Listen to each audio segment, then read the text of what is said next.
మన హిందువుల పెళ్ళిల్లో ఏ కర్రీ ఉన్నా లేకపోయినా ముఖ్యంగా ఉండవలసింది వంకాయ కర్రీ. ఈ వంకాయ కర్రీ రైస్‌లో కానీ, పులిహోరలో కానీ చాలా బావుంటుంది కదా! మీరనే మీరెప్పుడైనా ఇలా తిన్నారా? తింటే కామెంట్ చేయండి. ఇంకా మన హిందువుల పెళ్ళిల్లో పెట్టే వంకాయ ఆ స్టైల్‌లో ఈరోజు చూపిచ్చేస్తే వచ్చేయండి. ఎగ్జాక్ట్‌గా పెళ్ళిలో తిన్నట్టుగానే ఉంటుంది.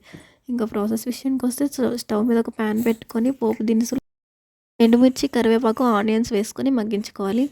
ఇవన్నీ కూడా మంచిగా మగ్గిపోయిన తర్వాత ముందుగా మనం కట్ చేసి వాష్ చేసి పెట్టుకున్న వంకాయలు కూడా వేసేయాలి.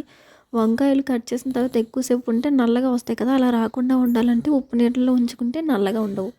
ఇంక ఇవి వేసుకొని మంచిగా కలుపుకొని మూత పెట్టుకొని మగ్గించుకోవాలి. మధ్య మధ్యలో మూత తీసుకుంటూ కలుపుకోవాలి.